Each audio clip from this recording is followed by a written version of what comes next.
નર્મદ દક્ષિણ ગુજરાત યુનિવર્સિટીની પરીક્ષામાં ગેરરીતિ કરનાર વિદ્યાર્થી યુનિવર્સિટી દ્વારા દંડ ફટકારાશે તેમ જણાવાયું હતું। VNSGUની પરીક્ષામાં હવે ગેરરીતિ કરનાર વિદ્યાર્થીને 2,500થી 10,000 રૂપિયા સુધીનો દંડ કરવામાં આવશે।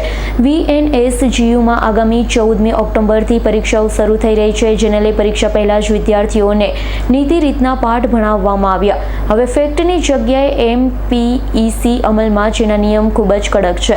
પરીક્ષામાં ગેરરીતિ કરતા વિદ્યાર્થીઓને 2500થી માંડી 10,000 રૂપિયાનો દંડ કરાશે।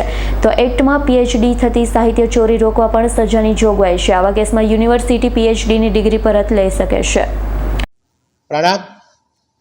આપણી વીર નર્મદ દક્ષિણ ગુજરાત યુનિવર્સિટીની શૈક્ષણિક વર્ષ 24-25ની ઓક્ટોબરથી ડિસેમ્બર સુધી ચાલનારી યુનિવર્સિટી પરીક્ષા માટે કુલ 18 ટીમ 120 સભ્યોની બનાવવામાં આવી છે। તેઓ આકસ્મિક રીતે 200 કરતાં વધારે યુનિવર્સિટી પરીક્ષાના કેન્દ્રો પર પોતાની ગેરરીતિ અંગે તપાસ કરશે અને આ અંગે જે કંઈ ગેરરીતિ પકડાશે તેઓ તરત જ ઓનલાઈન માધ્યમથી યુનિવર્સિટીને જાણ કરશે। આ ઉપરાંત યુનિવર્સિટીનો પોતાનો તમામ 200 સેન્ટરના IPથી કનેક્ટેડ છે, જેથી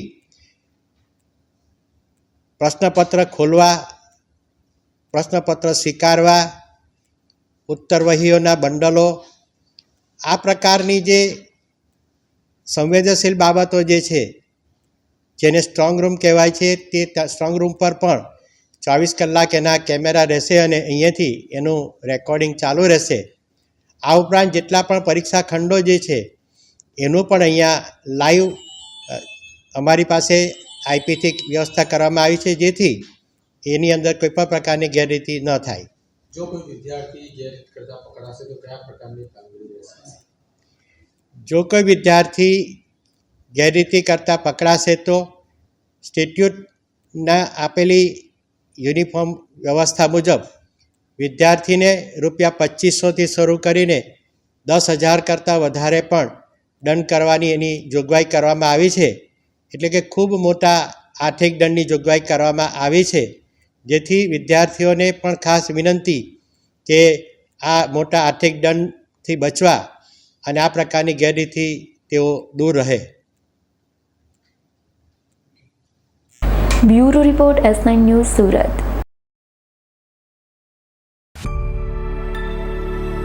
અમારી તમામ માહિતીથી અપડેટ રહેવા માટે જોડાયેલા રહો S9 ન્યૂઝ સાથે।